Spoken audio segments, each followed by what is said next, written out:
What's going on, everybody? Welcome back to the channel. Hope all's good wherever you are. In this video, we're going to take a look at Steven Crowder, who just went off on Candace Owens. Bernie Sanders today was on the Joe Rogan podcast. I have a small clip of that I want to share with you. And Dr. Phil, of all people, absolutely cooks the Democratic Party in an epic rant. That'll be at the end of the video. Let's get to Steven Crowder here first, and I'll give you my thoughts after, because I want to say I like Candace, I like Steven, and I think they've both been a great force for good and a net positive for our side. So let's get to it. Let's go through the examples. Candace Owens said over and over again that President Trump would send you to die for Israel, for the Jews. I'm reading her actual ex-posts. Get ready, white American men. It's time for you to go die for Israel again. If you don't want to die for Israel, then you are an anti-Semite. Sign up to die in Iran for Netanyahu today, or just admit you hate Jews. Here's another one. They tried to redefine anti-Semitism, criminalize criticism of Israel on college campuses. Not true. Most crucially, seed the idea that the declaration of Christ as our king amounted to hatred against Jews. Also not accurate. All of this was done in preparation for the Greater Israel agenda, regarding which they attempted to emotionally manipulate Americans to accept. The conspiracy theorists were right again. It was always about a planned war with Iran and a doomed, heretical belief that mass slaughter of women and children is messianic. Let me read that again. It was always about a planned war.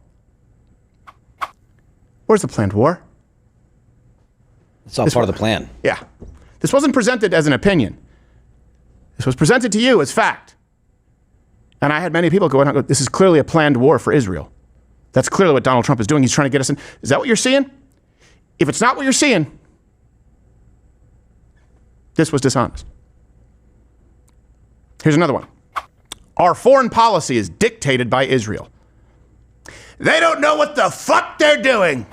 That seems like it's dictated by Israel. That's part of the plan. Yeah. Deception. Trump will continue to do as he is told by Netanyahu. Don't drop the bombs. Okay, we won't. That sounds to me like one person's in charge. And here's the thing. That's a good thing.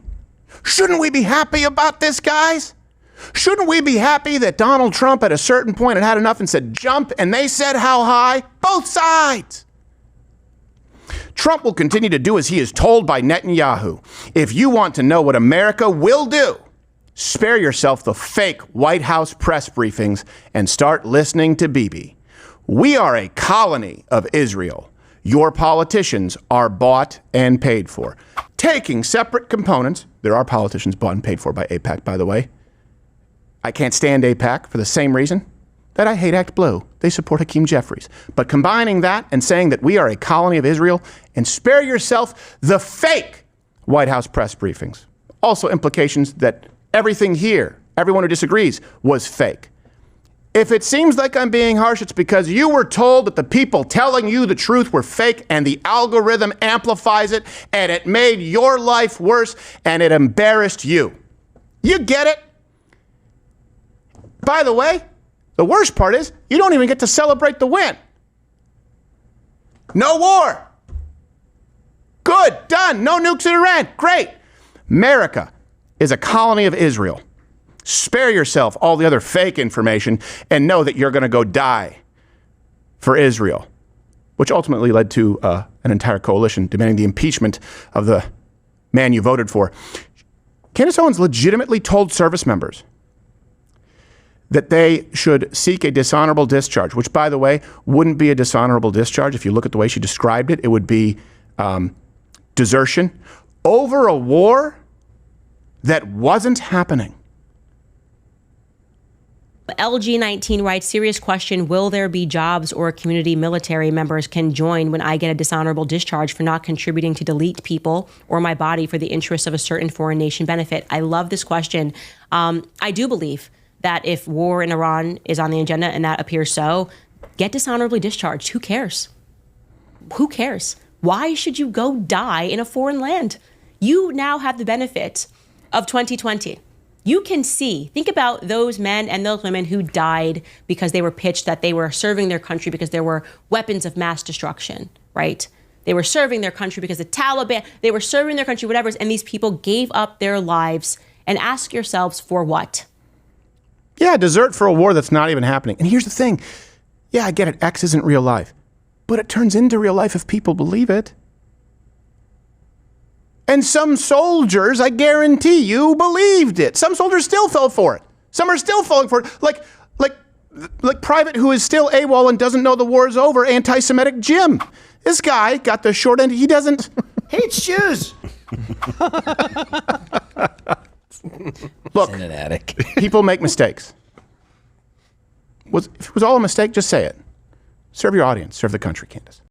I got to say, I'm with Steven Crowder on this one. But again, nothing against Candace Owens. We're allowed to disagree on stuff. I am not a Pam Bondi fan. I don't care for Pam Bondi. Not all of it. The reason I don't like her, if you're a follower of this channel, this is because she is not a very pro 2A person, and a 2A is very important to me. It's one of my big voting points.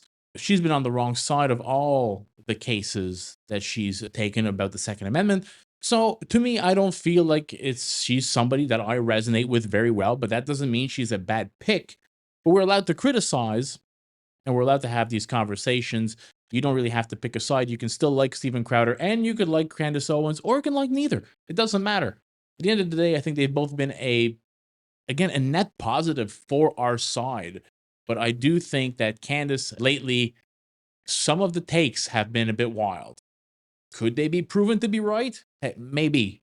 We'll have to see. Now let's get to Bernie Sanders, who kind of got called out here by Joe Rogan. He was on the show. I guess this aired today. I don't know when the episode was filmed, maybe a couple days ago. But let's have a look. I worry very much about the future of American democracy. Are you going to run for president again? I am 83 years of age. That's what I'm saying. Yeah, well, I'm not sure the American people will be enthusiastic on somebody's 108. You're still very with it. Thank you. You are. Well, I mean, you're a couple years older than Biden. Yeah. Right? Think of that. Yeah. You could be off a lot worse. Yes. Yeah. All right. So, what it says is you're a billionaire. You have now the constitutional right, because your money is your freedom of expression, right? So you don't like Bernie Sanders, you can put millions or hundreds of millions of dollars into a campaign and express your view about how terrible Bernie Sanders is, right. And you can buy that election, right? That's your constitutional right. I think that's probably the worst decision that the Supreme Court has ever made. So what is the result of that decision? The result of that decision, let's take us to where we are today, is that Elon Musk, and I know Elon was on your show, and he's here in Austin, huh? Yeah. Okay. And we could talk about Elon, but he spent $270 million to elect Trump as president. Okay. I think that's absurd that any one person... What's the most someone donated towards the Harris campaign? They spent a lot of money on Harris as well. They spent $1.5 billion just combined over the course of a couple of months. You got it. All right, let me talk about it. So Yeah, I'm not here just talk to say about it's that. a Republican. That's my point here. Right. Okay. Now, normally I would recommend that you guys go watch the episode of Joe Rogan, but it's Bernie Sanders. And although I watched it, if you've been around for a while, you know what Bernie's going to be saying. So, it's Bernie Sanders. It's the same old stuff.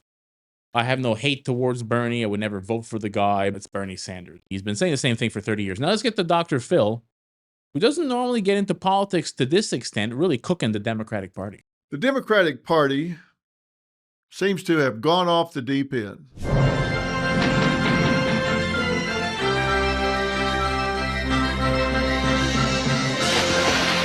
Maybe we need to blow it up and bring it back to its roots.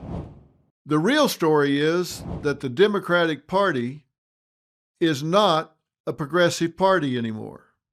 Now, I've often said I'm not really into politics, so what am I doing talking about political parties? Well, I'll tell you why I'm talking about it. Because I'm talking about it from a cultural standpoint, and I strongly believe psychologically we need two parties in this country. We don't just need the Republican Party. We just don't need the Democrats. We need two parties in this country, but they need to be real parties. And most of the Democrats I talk to tell me that they didn't leave the Democratic Party. They say the Democratic Party left them. They say it was hijacked by the extreme left liberals, that the fringe took over the party, and so it's not what they thought it was. It's not what it has been all this time. Right now, it's just a pathetic party, sending America back to the Stone Ages, making up a bunch of ideology that doesn't make common sense. It's not really about the people. Now, look, we know it. Real Democrats know it. Here are the headlines. Democrats are deeply pessimistic about the future of their party. Another headline, let us count the 3,515 ways in which Democrats are lame. Another one, what happened to the Democratic Party? The squalid state of our present political institutions points to a failure of not just individuals, but the system as a whole. Now, someone I respect greatly told me, and I quote, the existing Democratic Party has become the party of Hamas, hate, and waste. Is it fair to call the Democrats the party of Hamas? Well, in April, a Pew study, 69% of Dems are anti-Israel. Now, shortly after October 7th, 22 Democratic House representatives voted against a resolution condemning those supporting Hamas at U.S. universities.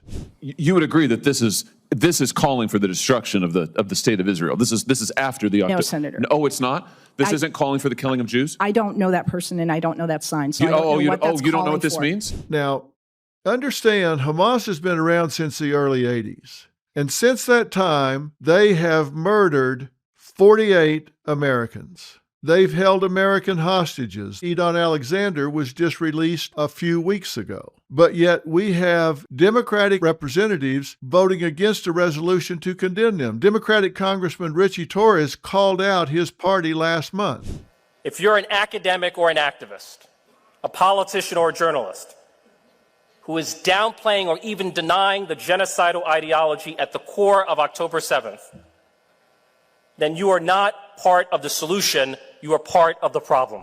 You're either with Israel or you're against Israel. And if you're against Israel, then you're on the same side as Hamas. They want to eradicate Israel.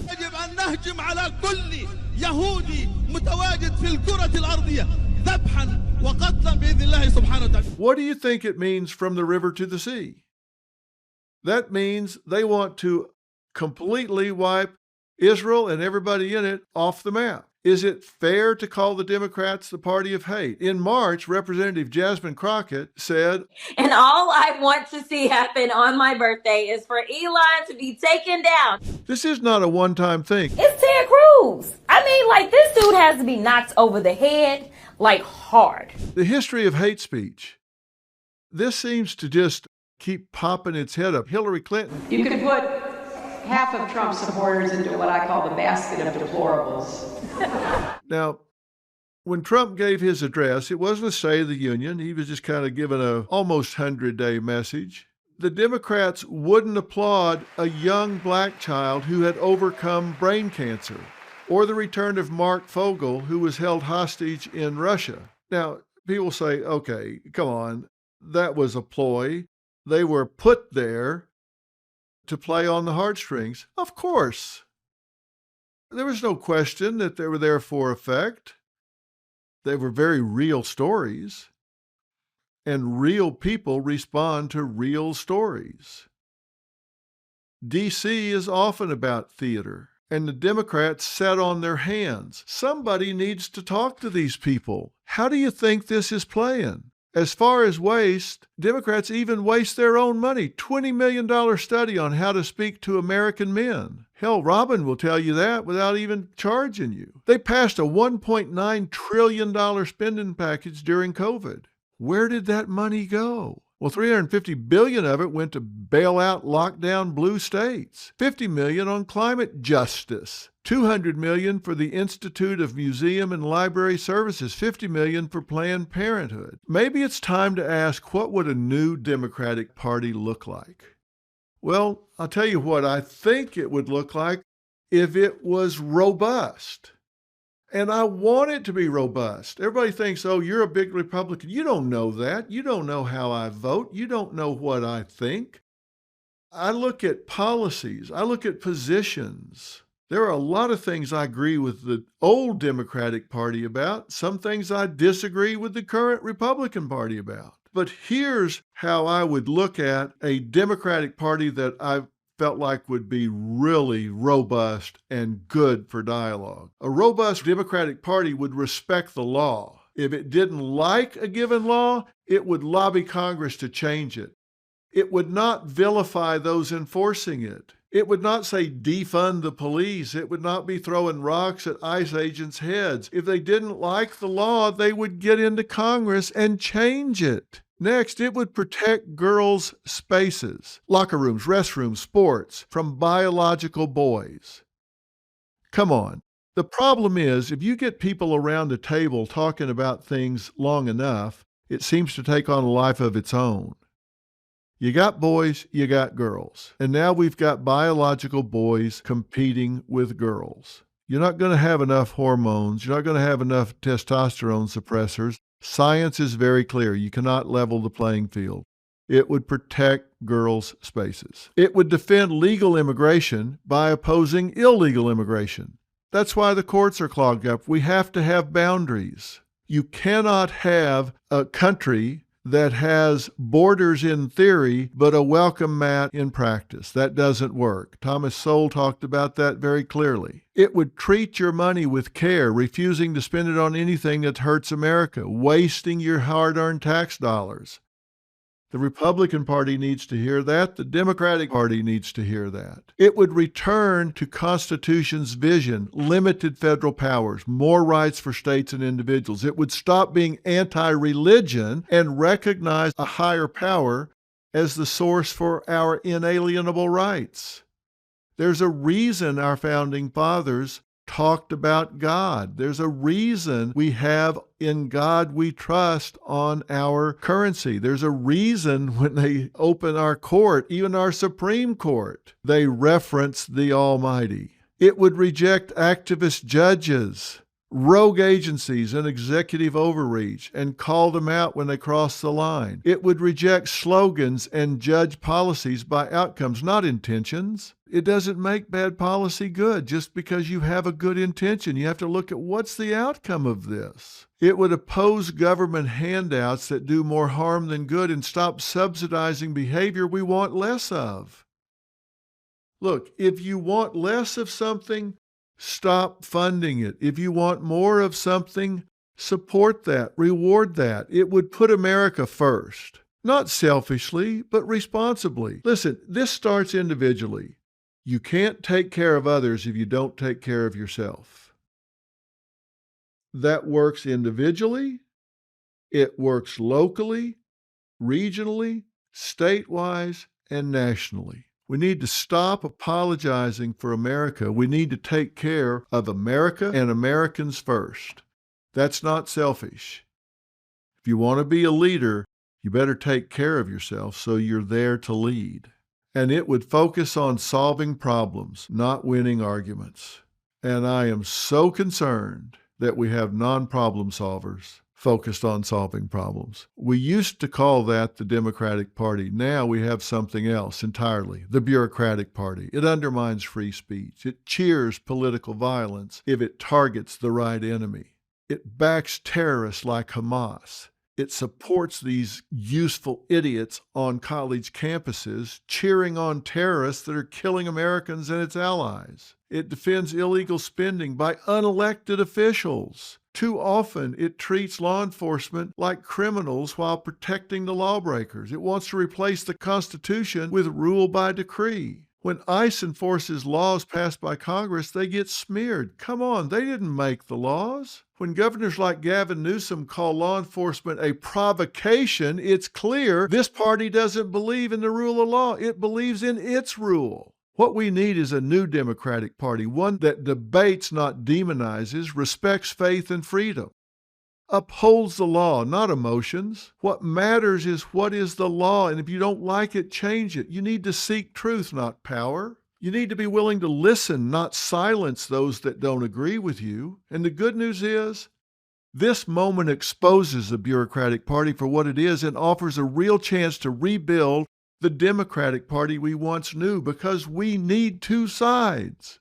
We need the Democratic Party to defend sanity and stand for America's soul and earn the title the party of the people. We need the balance. We need to hold each other accountable. We need the party of the people. And that's what the Democratic Party used to be. That's what it needs to be again. And that is the real story. Guys, I hope you enjoyed the video. If you did, smash that thumbs up button for your boy. Consider subscribing to the channel. Help it grow. And I will catch you in the next video. Peace out, everybody.